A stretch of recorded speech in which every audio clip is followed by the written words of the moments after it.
Good morning, ladies and gentlemen. It's 9 o'clock sharp, and it's time for our weekly HR Talk webinar. Today we're going to have a slightly different webinar, slightly more interesting topic than I think you can imagine when you're thinking of payroll and HR. Today we're going to be presented to you by Morgan Griffiths from WESA. Morgan will be chatting about workplace sustainability. Just to introduce Morgan, he read for an MSc in conservation biology at UCT, and he started his career in 1998 with Cape Nature as an environmental impact assessor. In 2004, he joined WESA. WESA is the Wildlife and Environmental Society of South Africa, initially to comment on EIAs, then more in managing community conservation and sustainable development projects, as well as supporting the Blue Flag beaches, marinas, and tourism boats program. Between 2017 and 2022, Morgan managed large youth internships and training projects across the Northern Cape, Free States, and all along the South African coastline, placing 780 youth in the environmental and tourism sectors. Morgan now leads WESA's environmental governance and advocacy mission. Now, I know at HR Talk we've had meetings to discuss these types of issues, but we obviously wholly inexperienced in these areas. So I'm sure you'd all be quite keen to listen to what Morgan's got to say. Welcome, Morgan. Away you go. Thank you very much. I'm going to just start off with a bit of a screen share here on the side of things, and good morning to all the listeners there. I can't see your faces, but I'm hoping there are a good number of you out there. Let me find the presentation. Right, I hope you're seeing a screen that says Introduction to WESA. Dave, if you just confirm. Yes, we are, Morgan. All right, fantastic on the side. Ladies and gentlemen, thank you very much for having me part of your group and an opportunity to share some thoughts about developing sustainability. It certainly is a hot topic out at the moment. We've got water shortages across KZN and Port Elizabeth, and Cape Town has recently experienced the same problems. We've got the Conference of the Parties for the Climate Change talks coming up in November, the biggest international gathering of people concerned about the environment, and that's happening. And so there's quite a bit of information about what's happening in sustainability and climate change and global warming. But what do all these things mean, and what is the sort of impact that it has on our lives? I'd just like to start off sharing a little bit about WESA. My little bio that Dave shared with you gave a little bit of my background, but what is the organization I work with, and what do we do? We're a 96-year-old NGO, and essentially we aim to initiate and support high-impact environmental and conservation projects to promote public participation in caring for the earth. And that is our slogan, caring for the earth. And essentially, we have a number of things that we do. I've got a long list of things there, but we educate. We train people. We particularly do a lot of training of youth to enter the green and blue economies. And we do a lot of advocacy work, and that's my current role at the moment in helping communities, responding to legislation, dealing with environmental impacts and pollution and things. So you will have heard the issues along our coastline of seismic testing for oil and gas exploration. WESA had a hand in that side of things. So we've got a large staff body, but we're also membership based. So we're quite a bit of a hybrid organization. And certainly if you'd like to know more about WESA or would like to support us in our work and become involved in some of our branch and membership activities, my email is at the end of the presentation, or otherwise through Dave. You're most welcome to contact me. So the topic I was asked to present on today, if I can just make the slide thingies work on the side, is developing sustainability. And yes, from a corporate sense, but it's a personal. You can't really do the one without the other, quite frankly. And I'm hoping to lead you on a journey today that it looks very briefly on some of the impacts that we're having on the earth, and to then make a case as to why we need to mitigate these impacts and build sustainability, particularly in our corporate entities. So I've got a couple of really important concepts that I'd like to share with you. It'll help a little bit of understanding as we go forward. And the one is that human lifestyles and our economies, they're not separate from each other. They really are completely and utterly independent, as much as we like to think that they aren't, and might want to disregard the other. But our social and our economic systems really rely on the resources, what's known as ecosystem services, and the integrity of the environment. So your company might have absolutely nothing to do with using raw natural products. But at the same time, you are using water, you are using electricity. The very oxygen that we are breathing comes from trees. And the fact that we are destroying our Amazonian and African rainforests at such an alarming rate is impacting on that level of oxygen production in the world. The climate change is changing the way our oceans and our weather, and that has an impact. Most of us KZN people were impacted in some way with the recent April-May floods, and that is a consequence of some of the changes that we're seeing in terms of climate change.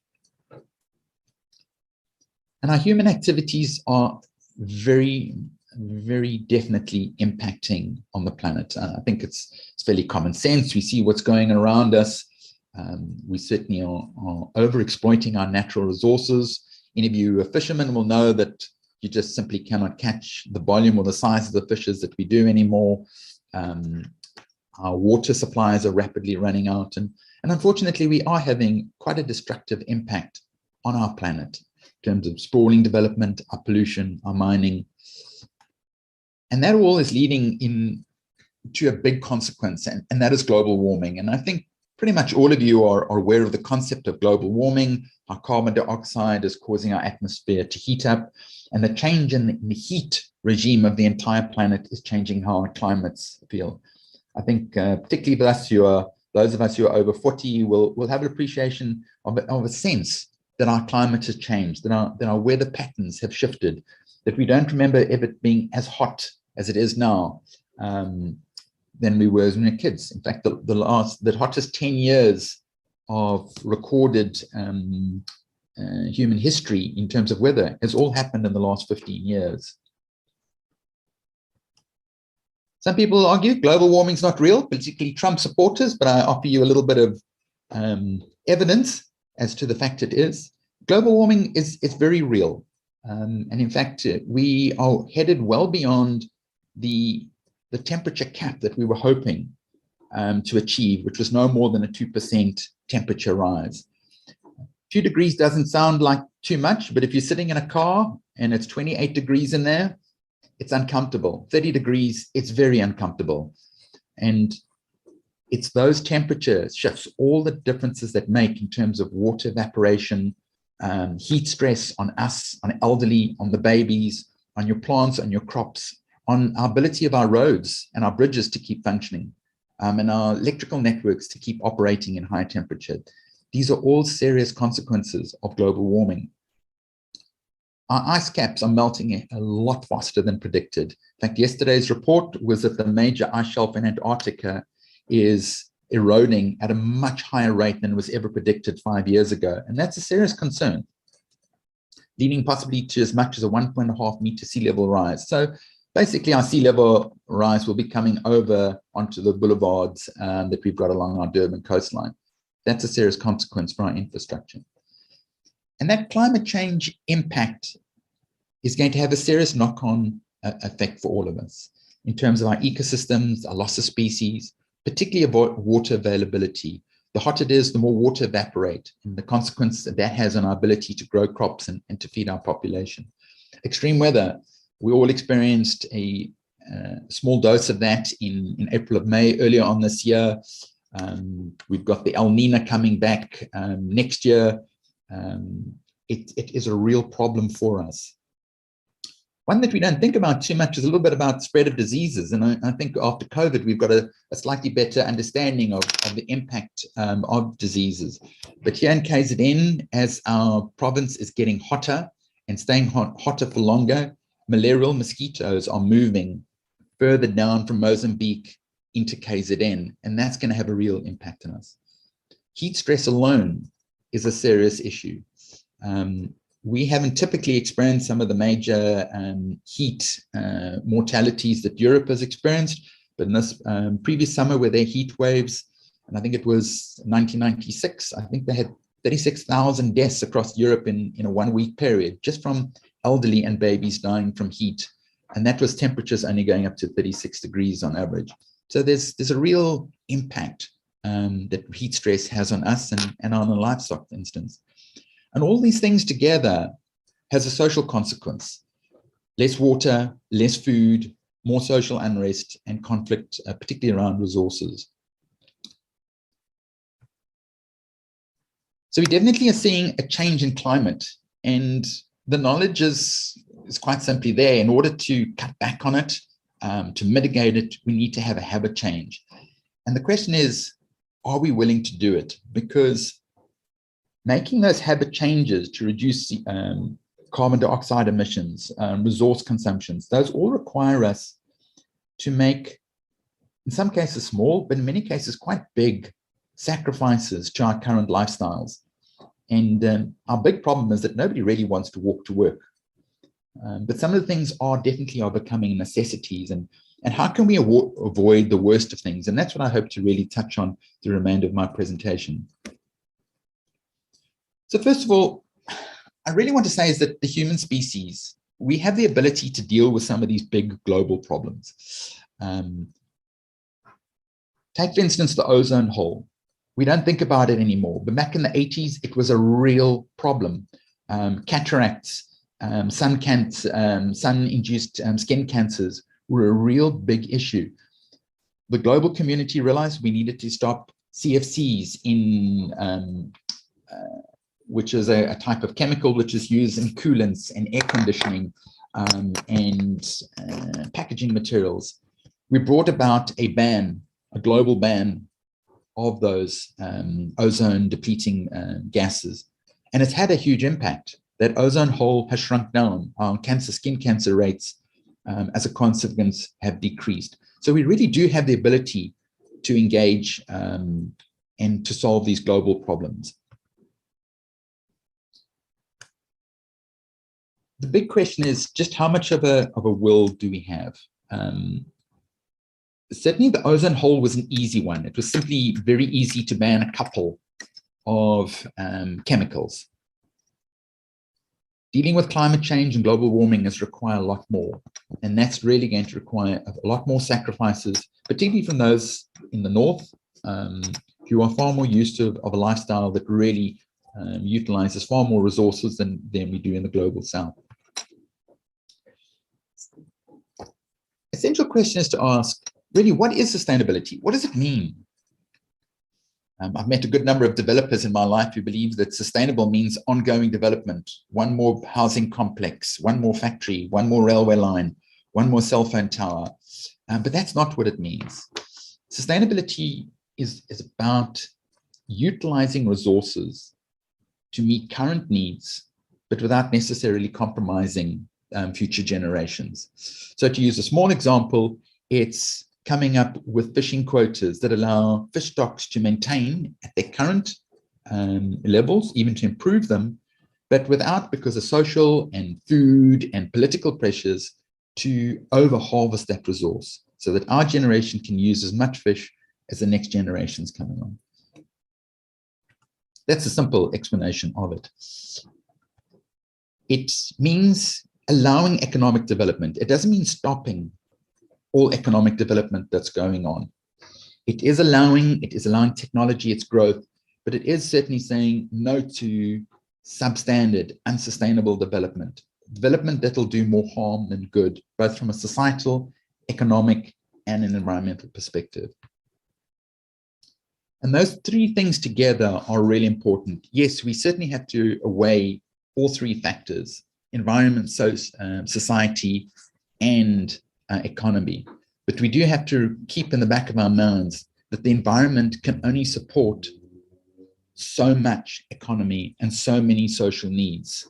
If we do everything to meet social needs, essentially we run the bank balance down to the point where we go bankrupt. So the reason I understand that I was invited to speak to you today was really to look at why should companies develop sustainability? Why is it a necessity? And I use the word necessity instead of a nice to have. And if so, what do we really need to do to kickstart that process? So I want to propose a number of reasons why it's important for companies to develop sustainability practices and a mindset that supports your company and supports its sustainability. Sustainability is not just about the environment, it's about a community. It's also about a company. Can it sustain? Wes has sustained for 96 years. Can we continue on for many years? It all depends on our ability to plan for the future. What is really important is to understand that our company is part of a community in which you operate. And that doesn't matter whether you're just a local village store or a national operating company or an international conglomerate. You operate in a community, and your community and yourselves are intricately linked with that, and your sustainability is linked with that, and particularly of the compact that you have with your community. Take, for example, Shell. It's just lost a major court case in terms of it wanting to mine for oil and gas off the Wild Coast. They were totally at odds with what the Wild Coast community wants, right? So Shell no longer has the compact. It's no longer got the social license to operate within that area. So there's a strong reason to recognize that you're part of a community and to develop a compact with it. From the nuts and bolts, the money and the sense side of things, it makes good sense to develop sustainability practices, whether that's through your energy saving or your water savings or cutting down on your resources or using waste from resources to feed another process, utilizing your waste in a way that generates income as well as some social capital as well. All of these have an impact on your productivity, not just of your production processes, but your human productivity as well.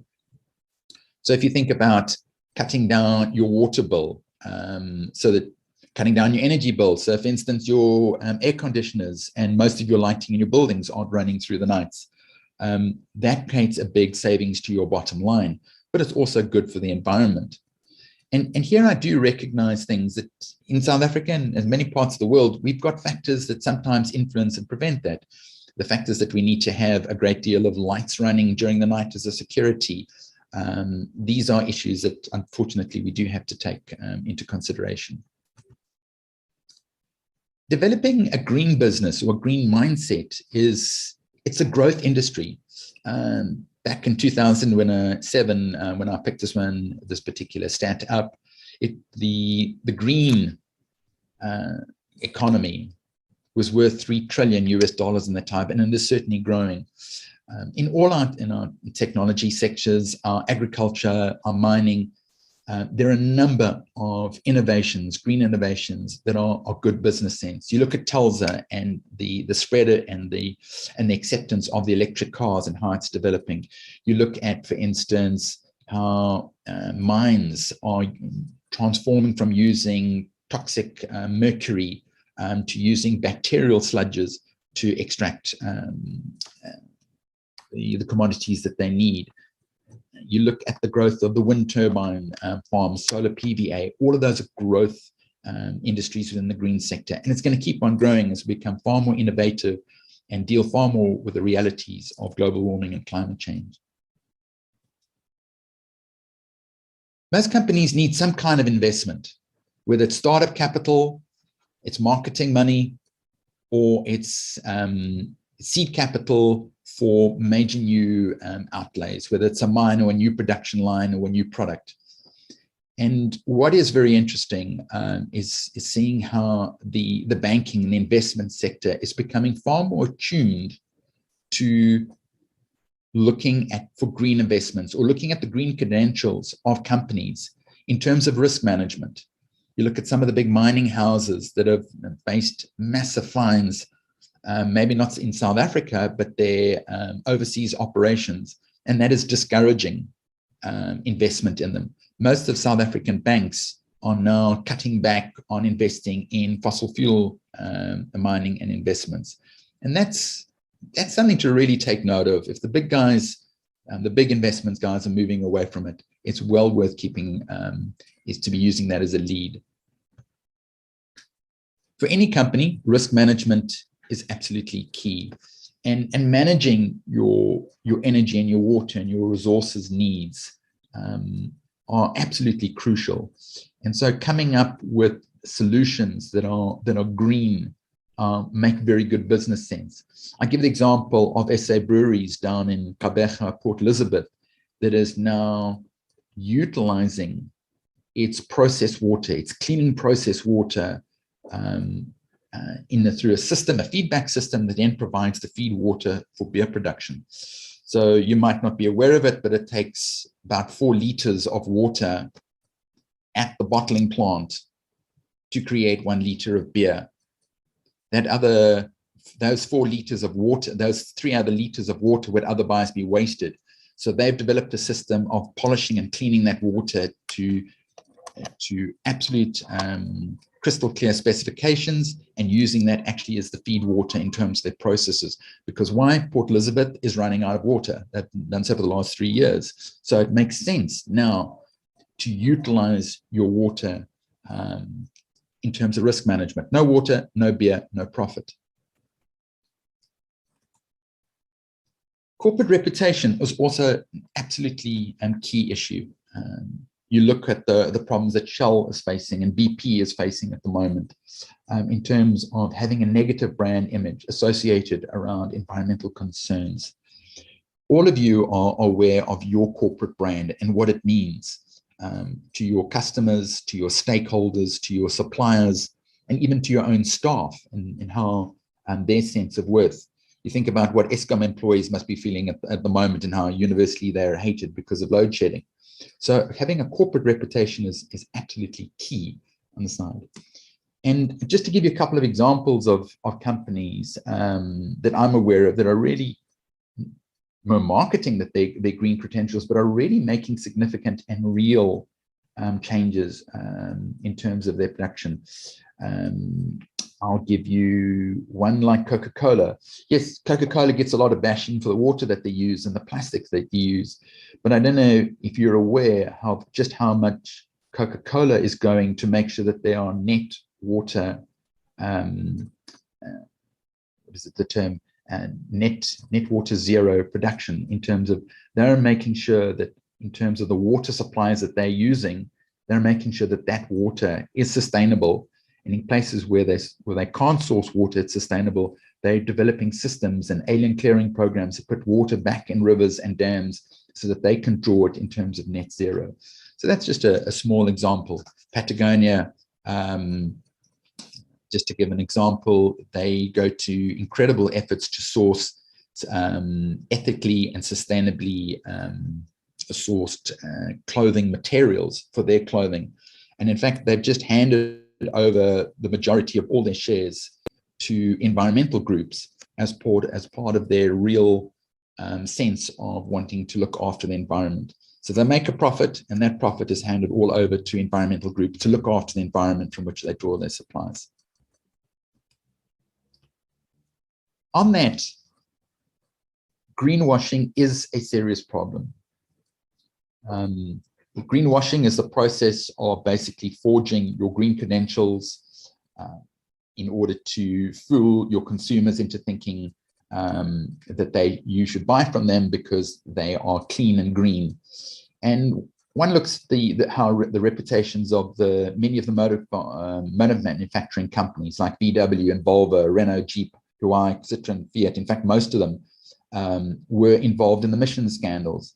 And that has tainted all of us, our perception of them as being an honest and a caring and a responsible organizations.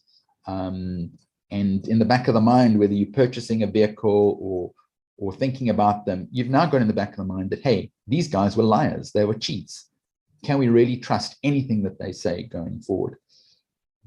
And the communities and people are, yes, you can fool them some of the time, but you can't fool them all the time.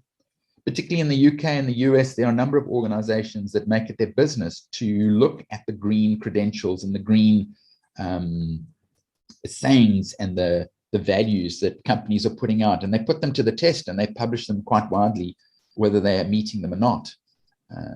Coca-Cola in the UK took quite a bashing on some of the things, on some greenwashing aspects that they were thought to be involved in. So be very careful of pretending to be green when you're not. It will come back to haunt you, and it will come back to hurt you.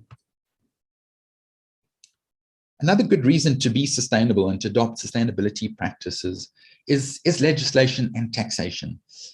There is a lot of legislation that one needs to comply with in terms of production and water utilizations and emission and pollution control. And being a responsible company means being responsible in your environmental sense. Take a look at BP. They are having fines at the moment calculated relating to them avoiding adhering to environmental impact legislation involving the development and redevelopment of over, I think, 30 of their petrol stations. They are going to be fined a large percentage of their annual marketing budget. So it's not just a fine of maybe 500 or 1,000, 100,000 Rand or 1 million Rand. We're looking at hundreds of millions of Rands worth of fines here. And that is a huge risk for any company to take.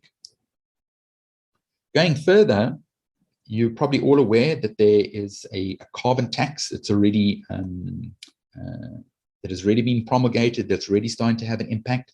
It's quite clear on motor vehicles. It's on industries like Eskom and energy producing companies.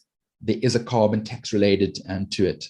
And so it's very important to be able to be in compliance with those and to deal with them so that your company is not negatively hit in the long run, and to develop the processes and to deal with it. So not just by being a good green corporate citizen, you're also cutting down on your risk and you're cutting down on your taxes.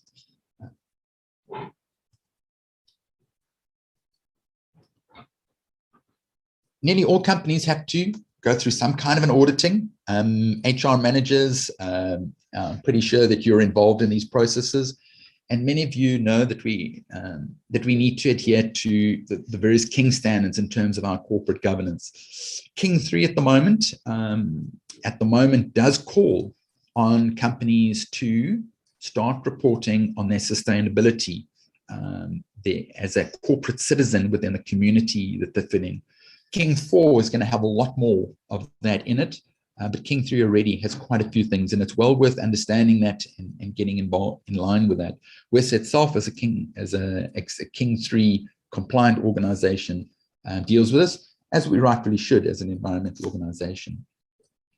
For instance, the governance requirements there talk about the board being a responsible corporate citizen, i.e. recognizing that it's part of a community, that the board should be appreciating risk and performance and sustainability as an integrated whole, and that your sustainability reporting and disclosure should be part of your company's financial reporting each year, every year.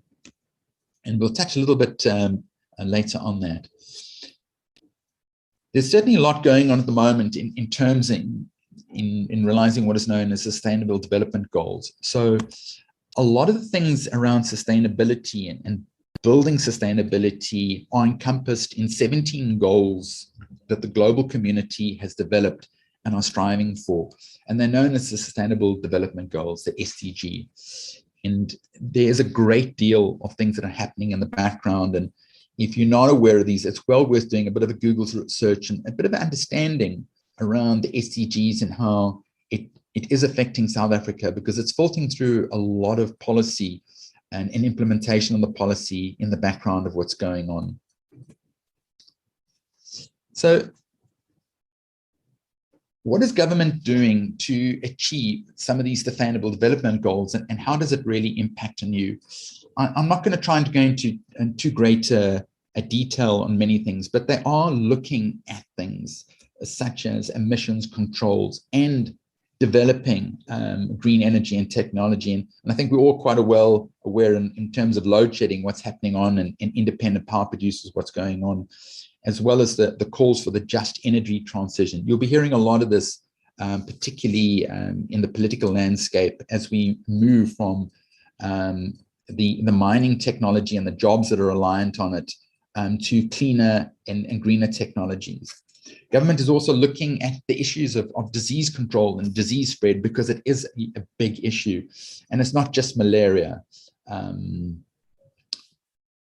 Government is also setting the standards for our industries, for our vehicles, for our public transport.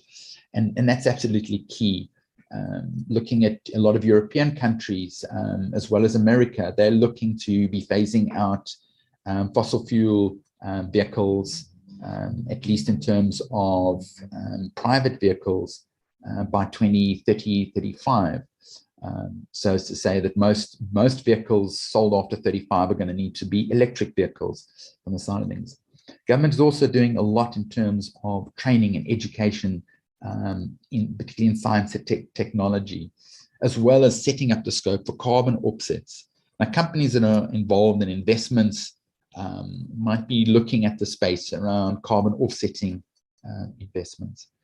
We obviously, government is needing to tackle the issue of waste in this country. It's a major problem, particularly air emissions and water emissions. Those of us here in KZN, how many months has it been since we've been able to get into our local seawater? We can't at the moment because of the amount of sewage that's clogging up the system, all the way from Amanzimtoti right up to Umhlanga. So waste management is a key impact for us to deal with, and for government to deal with, and to set the regulations and to get systems right, as is water management. South Africa has a serious water management problem, and they're responsible for coming up with some of the issues and the legislation and the policies to deal with it.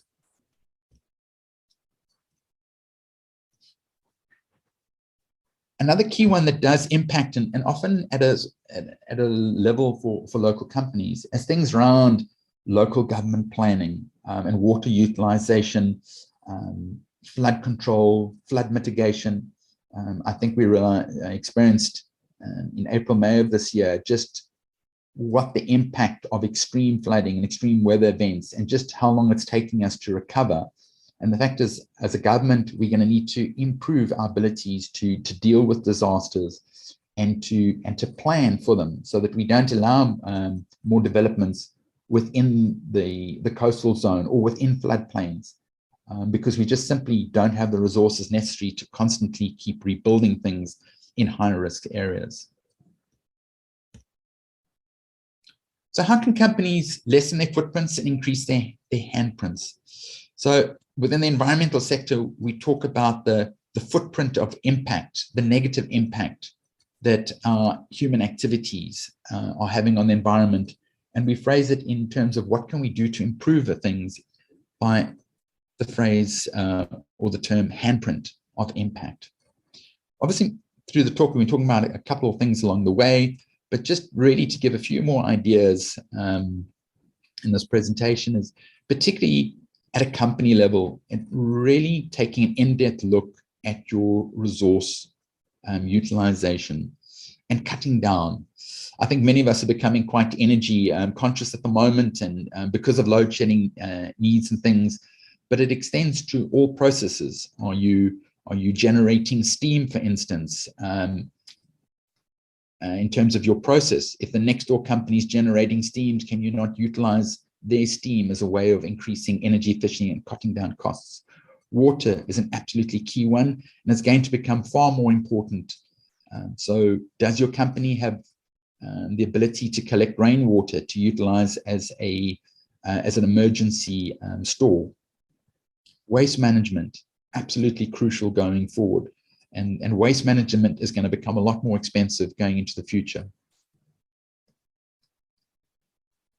For companies, there are a number of strategies to really look at cutting down and optimizing and becoming far more efficient in terms of the utilization of resources. And that's everything from using less material, recycling those materials, to coming up with things that we design and we make for multifunctionality and for long functionality purposes.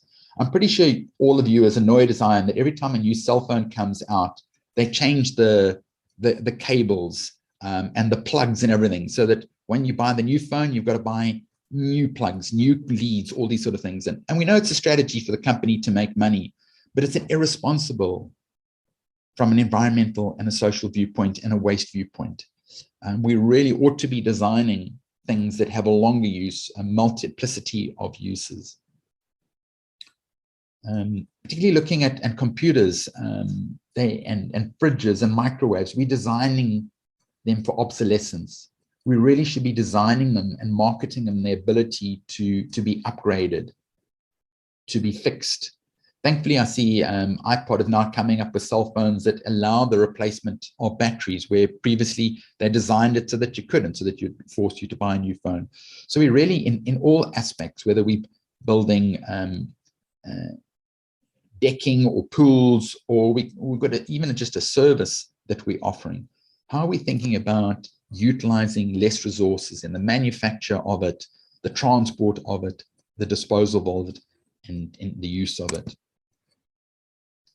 Other ideas around that particularly look at how can we substitute materials for cleaner, far more environmentally sustainable and less toxic. So particularly looking at, yes, things like cleaning materials. That's a small one. And yes, you walk into a Pick and Pay and you look at the various cleaning materials there and you go, yes, this green one is now a rand more expensive. Yes, it is a rand more expensive now, but the more we start utilizing materials and opting for them, obviously the law of supply and demand will kick in and these materials will cut down. But it's certainly thinking about every opportunity to cut down. I'm looking, for instance, at lighter materials. How many building materials are being substituted with lighter materials, incorporating waste into them, carbon. I've seen even mountain bikes that are being made out of bamboo now, which are just as strong others. But of course, bamboo can be grown sustainably instead of needing to be mined out of the ground. So there are lots of opportunities, and anyone with a Google and your particular company can really look at and explore what can we do to replace every single material for it to be more environmentally sustainable. The other thing that companies can really do to design this process, and many of you, I think, have gone through the issues of BE and procurement policies relating to that. So I think you've got experience on how the peer pressure approach of scorecarding, BE scorecarding works. And you can apply it in the same sense of green procurement by your company looking for products and through your entire supply chain management. So if your company now is really doing well in terms of your own environmental scorecard, but you're sourcing from companies that are definitely on the other end, how can you work with those companies and encourage them for them to also become a green suppliers? That is absolutely key. Your spend can bring about quite fundamental changes downstream and upstream of your particular company. And of course, one-upping the competition is always a good thing. WES as an organization, we implement the International Green Key program here in South Africa, which is focused on tourism accommodation companies. And it's an environmental grading, rather like a 4-star, 5-star grading for accommodation establishments. And we've seen a number of companies, including the Radisson and Hilton, now taking on the Green Key because it has value as a marketing, as one-upmanship against the competition. And we know, for instance, that tourists are looking far more carefully at the green credentials of where they're staying, and the Green Key is a symbol of that. So one-upping the competition, utilizing sustainability symbols like fair trade and Green Key are key things that can be achieved. And importantly, what is your company doing besides just trying to look after itself? Right in the beginning, I spoke about having a social compact and a social license. What is your company doing to support the local environment, the local community? And I say this not as a self-serving thing, as to say, listen, this is our donations number here. No, it's far deeper. Are you really a corporate citizen?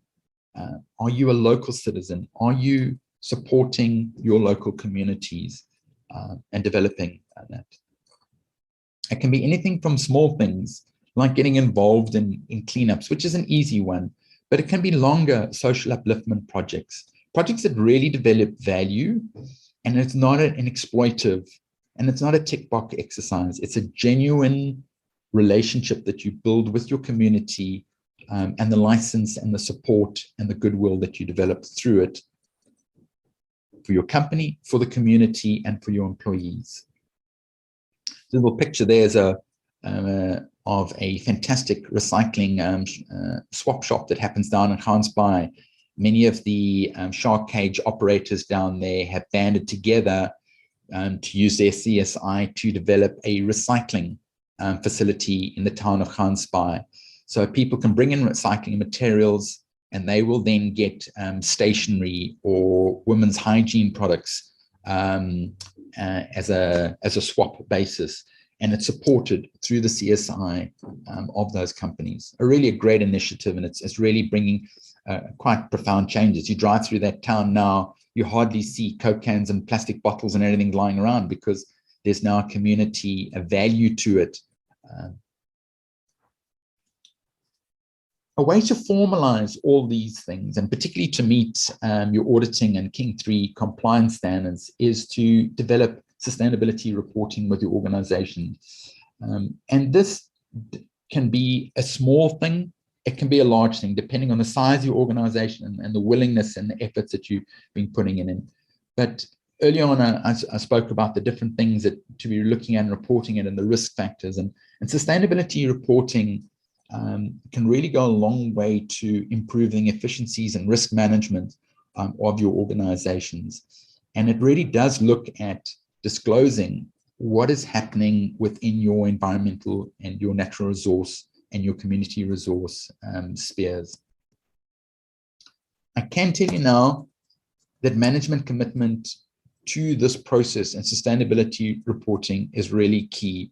I know many of you listening today are HR managers or might be she managers. Unless top management and your board is really behind this, it is really difficult to get these things going and for it to have real value and to be taken seriously.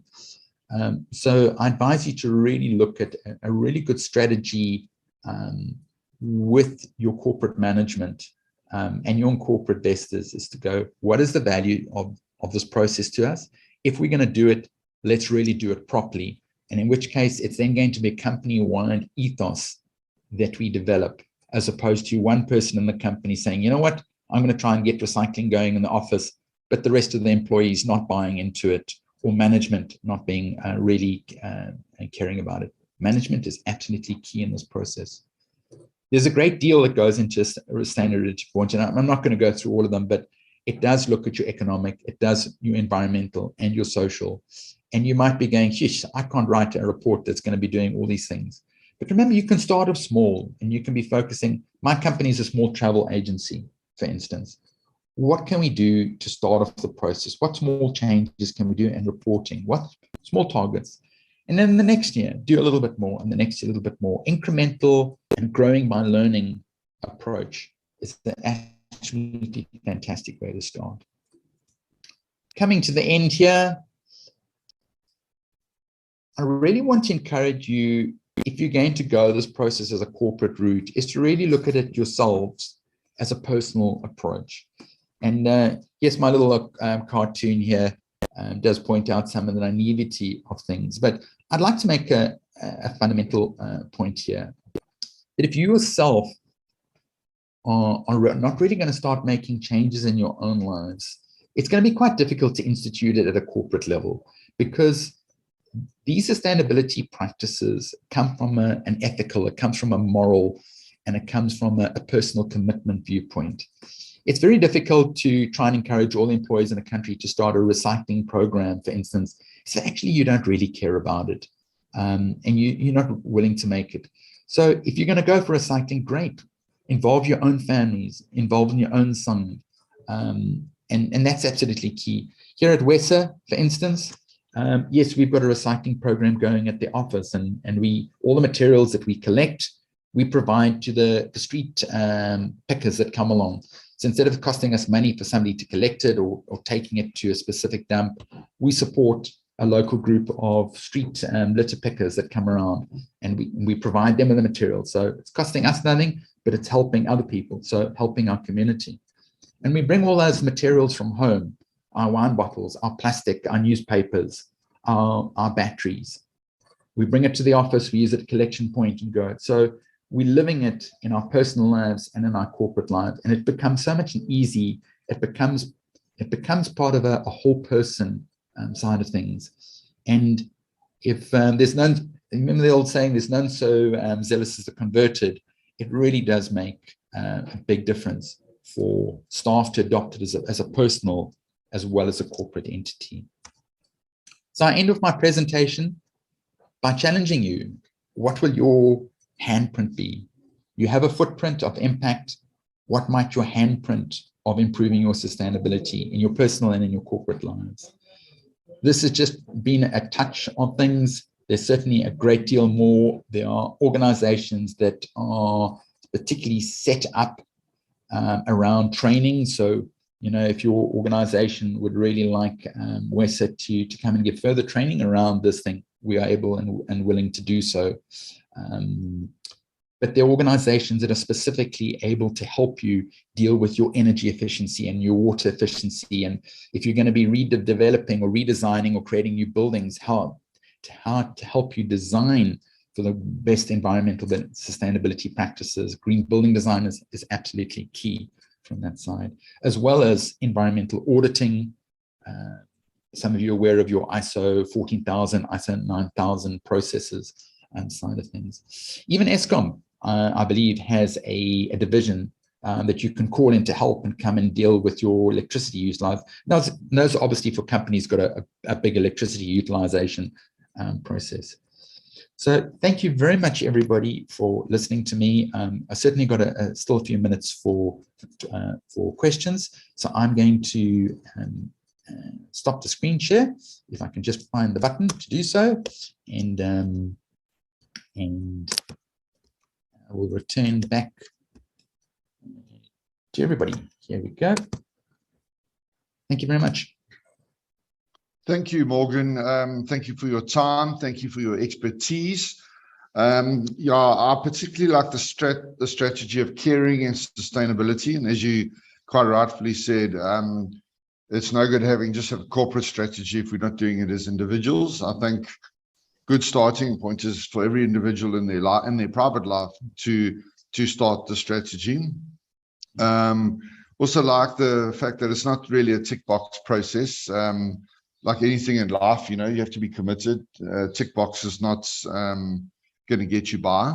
And I saw you did give your contact details. So I think, folks, if you've got any questions, please phone Morgan or email Morgan and get WESA involved. HR Talk have worked with WESA for years and years and years.